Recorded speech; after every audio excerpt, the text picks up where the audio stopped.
Student, welcome to my channel Pratish classes. मैं हूं मीना मिश्रा और हम क्या कर रहे थे, एक्सरसाइज 3.1 के क्वेश्चंस कर रहे थे सर्कल चैप्टर के। उसमें से हमने क्वेश्चन नंबर 1 और 2 कर लिया था। इससे पहले वाले लेक्चर में आपने अटेंड किया और मैंने आपको थ्योरम भी एक्सप्लेन किया था। उसके बाद हम इस चैप्टर में आगे के क्वेश्चंस करेंगे और नेक्स्ट चैप्टर के थ्योरम भी समझेंगे। तो चलिए फटाफट शुरू करते हैं। तो हमारा क्वेश्चन नंबर 3 क्या है? Segment RM and RN are tangent segment. देखो RM और ये RN, ये क्या है? ये दिख रहा है आपको, ये सर्कल में ये क्या है? टेंजेंट है और टेंजेंट का ये सेगमेंट है।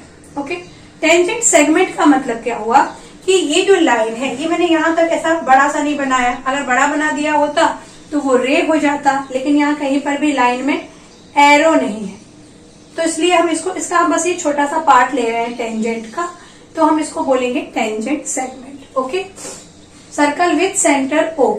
प्रूफ क्या करना है कि सेगमेंट OR बाइसेक्ट करता है। किसको बाइसेक्ट करता है?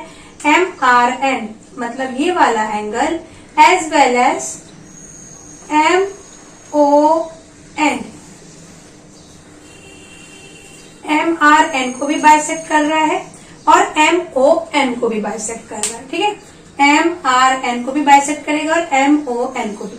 अच्छा सॉरी, बाइसेक्ट एंगल को बाइसेक्ट करने का मतलब क्या हुआ कि हमें क्या प्रूव करना है कि ये दोनों एंगल कॉन्ग्रुएंट है और ये दोनों एंगल कॉन्ग्रुएंट है। अगर ये दोनों एंगल कॉन्ग्रुएंट आ गए या इक्वल आ गए तो इसका मतलब क्या हुआ कि ये जो लाइन है OR वो इन दोनों को बाइसेक्ट कर रही है। यही मतलब हुआ ना। ओके, तो अब इन दोनों को कॉन्ग्रुएंट प्रूफ करने के लिए हम क्या करेंगे? इन दोनों ट्रायंगल को कंपेयर करेंगे। ठीक है, लेकिन उसके पहले हम कुछ ऐसा प्लेटफॉर्म क्रिएट कर ले ताकि हम उसको कंपेयर कर पाए। तो हम क्या लिखेंगे पहले? तो सोल्यूशन में MR and NM NR is, जो गिवन है पहले वो लिख रहा हूं, tangent segment.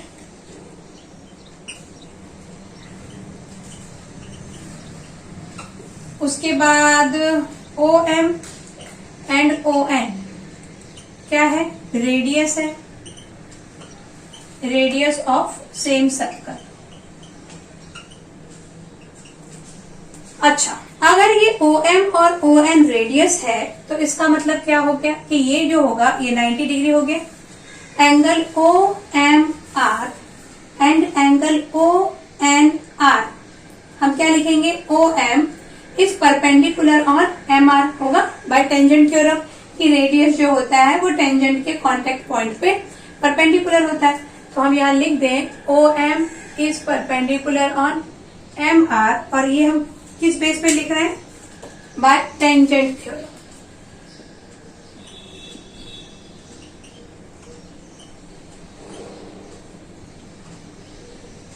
Bye tangent theorem और therefore OMR is equal to कितना? 90 डिग्री। ओके, और इसको आप 1 नाम दे दो ताकि बाद में हम इसको जब अप्लाई करें तो हमें इजी पड़े। उसके बाद हम यहां लिख देंगे सिमिलरली,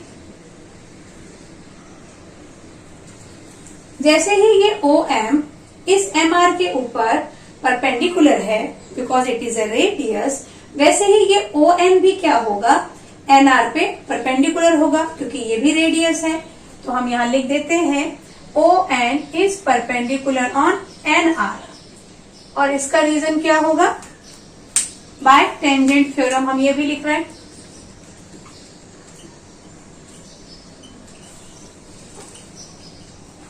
बाय टेंजेंट थ्योरम। ठीक, तो इसमें भी क्या हो जाएगा? देयरफॉर ONR इज 90 डिग्री और ये हो गया आपका 2। अच्छा, इसको ऐसा हम क्यों लिख रहे हैं? क्योंकि ये सब हम अभी ये दोनों एंगल, जब हम इन दोनों ट्रायंगल को सिमिलर करेंगे तो हमें इसकी जरूरत पड़ेगी। तो वहां पे डायरेक्ट लिखने से अच्छा है कि पहले हम उसको ऐसा ऊपर लिख दें। अब हम कंपेयर करेंगे दोनों ट्रायंगल को। कौन से दोनों ट्रायंगल? मैंने अभी आपको बताया OMR। इस लाइन को मैं ज्वाइन कर देती हूँ। हाँ, तो तो angle O M R triangle and triangle O N R को कंपेयर करेंगे। तो यहां लिखना पड़ेगा in triangle O M R and triangle O N R. अब इन दोनों ट्रायंगल को जब आप कंपेयर कर रहे हो तो आपने क्या देखा, O M is congruent O N होगा because it is a radii of same circle. तो हम यहां लिख देंगे O M is congruent O N और रीजन क्या लिखेंगे, रेडियस ऑफ सेम सर्कल।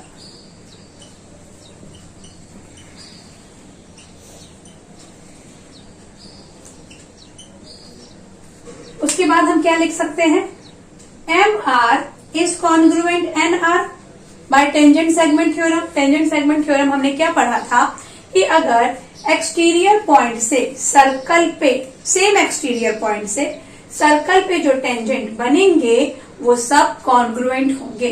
तो यहाँ पे ये एक्सटीरियर पॉइंट है, यहाँ से ये सर्कल के ऊपर ये जो दो टेंजेंट बने हैं M R and N R, ये भी क्या होगा, कॉन्ग्रुएंट होगा बाय टेंजेंट सेगमेंट थ्योरम। तो हम लिख दें इस चीज को भी, M R is congruent N R, और ये हम किस वजह से लिख रहे हैं, by tangent segment theorem. By tangent segment theorem. मैं थ्योरम के प्लेस पे सिर्फ टीएच लिखूंगी, आप लोग मैनेज करो। तो बाय टेंजेंट सेगमेंट थ्योरम। अब हमने दो चीजें बता दी, लेकिन कॉन्ग्रुएंसी प्रूव करने के लिए एक और चीज चाहिए। तो वो अभी हमने जो लिखा था, ये 90 डिग्री, ये 90 डिग्री, तो हम लिख सकते हैं O M R is congruent O N R because both measurement is 90 degree. और तो हम यहाँ पे लिखेंगे sorry, angle O M R is congruent angle O N R, और यहाँ पे हम रीजन क्या लिख देंगे, फ्रॉम 1 and 2। ऑलरेडी हम बता चुके हैं, फ्रॉम 1 and 2। यहाँ हमने यहाँ बता दिया है कि भाई क्यों हम 90 लिख रहे हैं, यहाँ भी हमने बता दिया क्यों 90 लिख रहे हैं। तो हम डायरेक्ट फ्रॉम 1 and 2 यहाँ पर लिख देंगे। तो इससे क्या प्रूव हो गया, हमने ये साइड और ये साइड कॉन्ग्रुएंट बताया, this side is congruent with this and what others we told, और क्या बोला हमने कि ये और ये एंगल भी कॉन्ग्रुएंट है। तो ये और ये एंगल भी कॉन्ग्रुएंट है। व्हाट इट मीन्स कि बाय SAS टेस्ट हम बोल सकते हैं this two triangle is congruent. हो गया ना SAS टेस्ट, देखो ये SAS, तो यहां हम लिख दें therefore triangle OMR is congruent triangle ONR। और बाय कौन सा टेस्ट, SAS टेस्ट। अब जब हमने इसको कॉन्ग्रुएंट बोल दिया है तो हम ये OR is equal to OR, क्योंकि दोनों में खैर ये तो कॉमन है, ये हम पहले भी यूज कर सकते थे लेकिन हमने नहीं यूज किया, तो हम अभी लिख देंगे OR। अच्छा, हम ये लिखेंगे कि ये वाला एंगल, इस एंगल का नाम क्या है, NOR इज कॉन्ग्रुएंट MOR। क्या लिखेंगे, therefore angle NOR is congruent angle MOR। और इसका रीजन क्या है, CACT corresponding angle of congruent triangle. क्योंकि जब आप एक बार कॉन्ग्रुएंट प्रूव कर देते हैं तो उसके जो बचे हुए एंगल हैं और बची हुई साइड्स हैं वो भी कॉन्ग्रुएंट होती है, ये चीज आपको पता है। तो ये दोनों को हमने CACT से कॉन्ग्रुएंट बोल दिया, ऐसे ही हम इन दोनों को भी कॉन्ग्रुएंट बोल देंगे बाय CACT। और फिर हम क्या लिखेंगे, therefore angle NRO is congruent, किसके कॉन्ग्रुएंट है, MRO के। और ये भी क्या है, CACT। तो इसलिए हम क्या बोलेंगे कि OR, यहां पे ऐसा लिख दें, and OR is common side. Common side है ना OR, दोनों एंगल के लिए OR इज कॉमन साइड, इसलिए हम बोलेंगे कि OR is angle bisector of MON and MRO। तो क्या लिखेंगे हम? OR is common bisector, therefore OR is angle bisector, angle bisector of किसका? Angle OMR and angle MRN।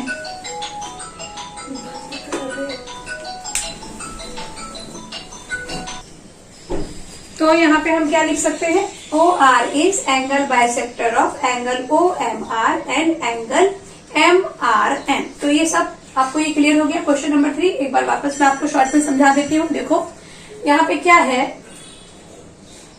क्या दिया हुआ था कि MR एंड NR टेंजेंट है और हमें प्रूफ क्या करना था कि OR एंगल बाइसेक्टर है इस एंगल का और इस एंगल का। तो हमने क्या कर दिया, इन दोनों को कॉन्ग्रुएंट प्रूव कर दिया। किस बेस पे? OM is congruent ON, radius of same circle. Then MR is congruent NR by tangent segment theorem. And this angle is 90 degree. So by SAS test ये दोनों congruent हो जाएंगे। और एक बार जब ये दोनों congruent हो गए तो ये दोनों एंगल भी हम congruent बोल देंगे CACT से, और ये दोनों एंगल भी कॉन्ग्रुएंट हो जाएगा अगेन बाय CACT। और इसमें OR जो है वो कॉमन साइड है इन दोनों के लिए, तो इसलिए हम बोलेंगे कि OR is angle bisector of MON and MRN। तो बहुत ही इजी क्वेश्चन था, होप कि आपको समझ में आ गया होगा। अब इसके बाद हम आगे के क्वेश्चन देखते हैं। तो अब हम लास्ट क्वेश्चन देखेंगे, दैट इज क्वेश्चन नंबर 4। तो क्वेश्चन नंबर 4 क्या बोलता है? देखो, what is the distance between two parallel tangent. ये डायग्राम आपको क्वेश्चन में गिवन नहीं है, this diagram you have to make by yourself. तो क्या लिखेंगे हम? Distance between two parallel tangent of a circle having radius 4.5 centimetre. मतलब ये जो सर्कल है जिसका रेडियस 4.5 है, तो इन दोनों पैरेलल लाइन के बीच का डिस्टेंस कितना होगा? तो ये तो हमें क्लियर हो ही रहा है कि ये एक डायमीटर है, क्योंकि ये 4.5 और ये 4.5, तो ये दोनों डायमीटर हो गया। लेकिन हम इसको ऐसे ही डायरेक्ट तो बोल नहीं पाएंगे, तो इसको हमें प्रूफ करना पड़ेगा कि PQ इज अ डायमीटर, और उसके बाद ही हम बोल पाएंगे कि PQ का कितना हो जाएगा? 4.5 प्लस 4.5 इज 9 सेंटीमीटर। क्लियर हो गया? तो चलिए इसको पहले हम डायमीटर प्रूफ करते हैं। सेम क्वेश्चन आपकी बुक में एग्जाम्पल में दिया हुआ है, बिल्कुल वैसे ही हम इसको करेंगे। पहले हम क्या लिखेंगे? पहले तो जो गिवन है, distance between two parallel tangent, tangent A is parallel tangent B। ये A और B को हमने पैरेलल बोल दिया, और ये जो C है ये हमने कंस्ट्रक्ट किया है। ड्रॉ लाइन C, और वो क्या होना चाहिए? पासिंग थ्रू सेंटर O से पास करने वाली हमने एक लाइन ये C ऐसा ड्रॉ किया कि क्या किया हमने? A इज पैरेलल C, ऐसा हमने इसको ड्रॉ किया है कि लाइन A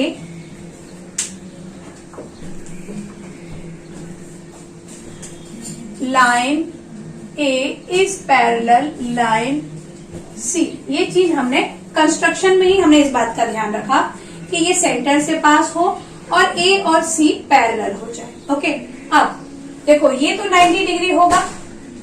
क्यों होगा 90 degree? Bye tangent theorem, because OP is a radius और ये हमारा टेंजेंट है। तो हम यहां लिखेंगे, क्या लिखेंगे हम? एंगल OPA लिख देती हूं मैं यहाँ पे, या फिर आप इसको कुछ यहाँ पे नाम दे दो, T, यहाँ पे इसको नाम दे देती हूँ S, तो इजी रहेगा नाम लिखने के लिए। OPT, angle OPT is equal to कितना? 90 डिग्री। और रीजन क्या लिखते हैं यहाँ पर हम? OP is perpendicular on PT। और क्या बात हो सकती है? Bye tangent theorem. By tangent theorem. तो ये ऐसा भी आप लोग लिख सकते हैं, या तो हम इसको पहले से मेंशन करके और ऐसा फिर लिखते हैं, उसके बाद हम ये लिखते हैं, या फिर आप डायरेक्ट ये लिखकर इसको ब्रैकेट में लिख सकते हैं। ओके, तो ओपीटी हो गया 90 डिग्री। अब देखो, अगर ये 90 डिग्री है तो ये लाइन हमने क्या बोला है कि A and C is parallel, तो आपको लग रहा है कि ये दोनों क्या हो जाएंगे, इंटीरियर एंगल हो जाएंगे। और सम ऑफ इंटीरियर एंगल क्या होता है, 180 डिग्री होता है बाय इंटीरियर एंगल थ्योरम। तो हम क्या लिख सकते हैं इसको, इसका नाम आप क्या रखोगे, इस एंगल का नाम, इसको हम रख सकते हैं यहाँ पे एस लिख दें, तो S O P, angle S O P is equal to 90 degree. और इस बार हम रीजन क्या लिखेंगे, बाय इंटीरियर एंगल थ्योरम।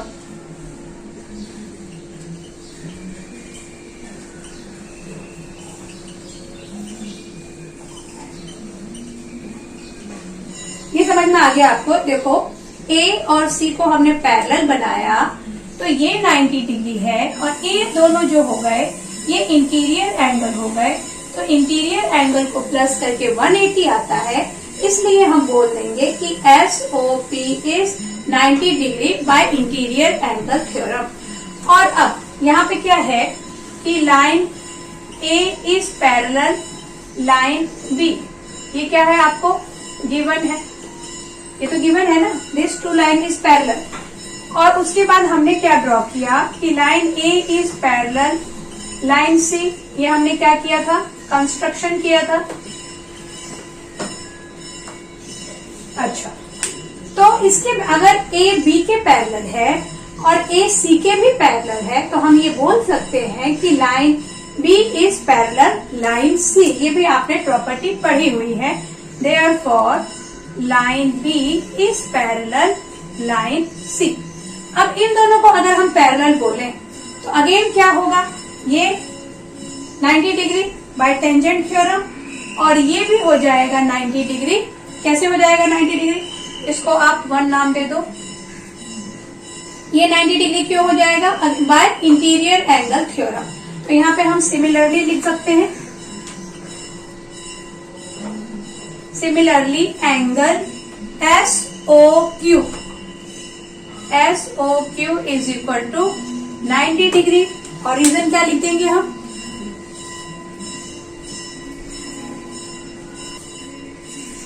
तो S O Q is S O आ गया, S O Q is equal to 90 degree. और ये भी क्या हो जाएगा, बाय इंटीरियर एंगल थ्योरम,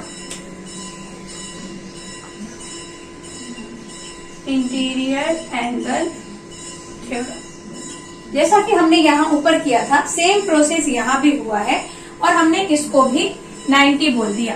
अब देखो, अगर आप इन दोनों को प्लस करते हैं, जैसे कि मैंने इसको इक्वेशन 1 नाम दे दिया है, इसको इक्वेशन 2 नाम दे दूं और प्लस कर दूं, तो क्या लिख देंगे, एड इक्वेशन 1 एंड 2, एड कर रहे हैं। तो angle S O P plus angle S O Q is equal to क्या बन जाएगा, 90 डिग्री। इसका मतलब ये जो एंगल पी ओ क्यू, क्योंकि एस ओ पी और एस ओ क्यू इन दोनों को आप प्लस करोगे, तो ये दोनों एंगल जब प्लस होंगे तो ये बन जाएगा P O Q. Angle P O Q is equal to हो जाएगा 180 डिग्री। मतलब ये जो लाइन है ये एक स्ट्रेट लाइन है, देखा, क्योंकि 180 डिग्री बनने के लिए स्ट्रेट लाइन तो होना ही चाहिए ना। तो P इसका, और इसका एक और मतलब ये हुआ कि P O Q क्या हो जाएंगे, कोलिनियर हो जाएंगे, कोलिनियर पॉइंट है। और OP और OQ अपोजिट रे है, तो इसका मतलब हम ये लिख सकते हैं कि PO, या फिर आप डायरेक्ट लिख दो कि POQ is collinear and POQ is a diameter. Okay, जैसा हम लिख देंगे। तो कहाँ लिखूं मैं, एक मिनट। हाँ, तो मैंने ये क्वेश्चन को रब कर दिया। देखो हम क्या कर रहे थे कि POQ इज 180 डिग्री, मैंने आपको ये बताया कि POQ इज 180 डिग्री। इसका मतलब क्या हुआ, POQ इज कोलिनियर पॉइंट।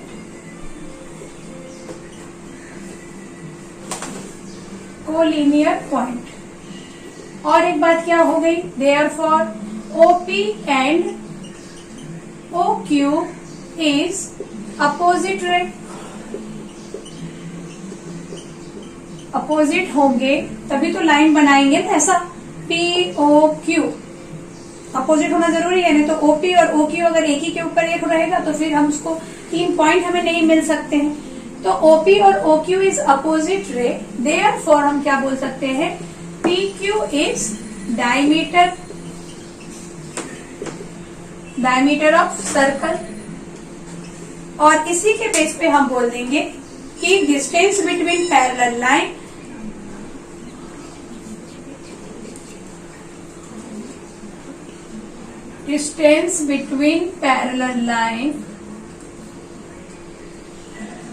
कौन सा parallel line, A and line B is कितना होगा, 4.5 plus 4.5 is equal to 9। Centimetre में दिया हुआ था, हाँ, तो 9 सेंटीमीटर। समझ में आ गया आप लोग को। चलो फटाफट एक रिकैप लेते हैं हम लोग। क्या दिया हुआ था आपको कि A और B दो पैरेलल टेंजेंट हैं, ये हमें रेडियस गिवन था और हमें इन दोनों पैरेलल लाइन के बीच का डिस्टेंस फाइंड करना था। ओके, तो हमने क्या किया, कंस्ट्रक्शन में एक ये C बना दिया। हम ऐसा क्यों कर रहे हैं, क्योंकि हमें इसको डायमीटर प्रूफ करना है। डायमीटर हम ऐसा नहीं बोल सकते कि from construction we are able to see that it is a diameter, ऐसा हम नहीं बोल सकते हैं। मैथ्स में आपको हर चीज प्रूफ करना पड़ता है, ये आपको पता है। तो इसको डायमीटर प्रूफ करने के लिए क्या किया हम लोगों ने, एक पैरेलल लाइन और कंस्ट्रक्ट कर दिया। उसके बाद हमने बोला कि ये 90 डिग्री है तो ये भी 90 डिग्री होगा, क्योंकि ये दोनों पैरेलल है, सम ऑफ इंटीरियर एंगल थ्योरम से। उसके बाद सिमिलरली हमने इसको भी 90 बोल दिया। फिर इन दोनों को प्लस करके 180 आ रहा है, और ये आपको पता है कि 180 डिग्री एंगल यानी स्ट्रेट एंगल होता है, यानी जिस बेस पे वो एंगल बनेगा वो बेस क्या होना चाहिए, स्ट्रेट लाइन होनी चाहिए। तो POQ ये क्या हो जाएंगे, कोलिनियर पॉइंट हो जाएंगे। और अपोजिट भी होगा, OP अपोजिट, यहाँ ये इस डायरेक्शन में जा रहा है, ये इस डायरेक्शन में जा रहा है, तो इसका मतलब ये हुआ कि POQ इज अ डायमीटर, और डायमीटर है तो रेडियस की वैल्यू तो हमें दी हुई थी, दोनों को हमने प्लस कर दिया, तो इनके बीच का डिस्टेंस जो कि एक डायमीटर है वो आ गया 9 सेंटीमीटर। तो ये आपको अच्छे से समझ में आ गया, और हमारा जो ये एक्सरसाइज 3.1 है वो भी कंप्लीट हो गया है। इसके बाद जो नेक्स्ट एक्सरसाइज है उसका एक थ्योरम है, वो मैं आपको एक्सप्लेन कर देती हूँ।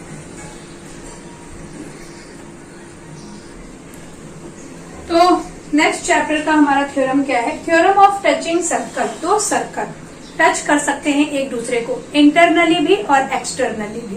तो मतलब मेरा क्या है बोलने का कि देखो, अगर ये एक सर्कल है तो इससे कांटेक्ट में मैं एक और सर्कल बना सकती हूँ जिसका कुछ इस तरह से वो कांटेक्ट में आए, तो ये एक्सटर्नली एक दूसरे के कांटेक्ट में है, तो इसको हम बोलेंगे एक्सटर्नली, मतलब ये जो सर्कल है they are touching externally. Okay, तो हमारा थ्योरम क्या बोल रहा है कि जैसे ये सेंटर है, okay, if two circle touch each other their point of contact. अब इनका पॉइंट ऑफ कांटेक्ट क्या हो गया, ये P मान लेते हैं हम लोग, lies on the line joining their centre. इनके सेंटर से ज्वाइन करती हुई अगर मैंने एक लाइन बनाई तो वो लाइन इस P पॉइंट से पास होगी। ये बहुत जरूरी है क्योंकि ये थ्योरम बन गया है। तो यहाँ पे क्या होगा, इसको आप O नाम दे दो, ये O डैश नाम दे दो। तो थ्योरम आप समझ गए होंगे कि अगर हमने इस तरह से दो सर्कल बनाया और उनमें ये सेंटर रखा O एंड O डैश, तो इनका जो कांटेक्ट पॉइंट है, ये सेंटर से जब आप लाइन पास करोगे तो वो कहाँ से पास होगी, उनके कांटेक्ट पॉइंट से पास होगी, जो कि हमने यहाँ पे P रखा था। ओके, ये अब समझ गए। ये तो एक्सटर्नली टच कर रहा है।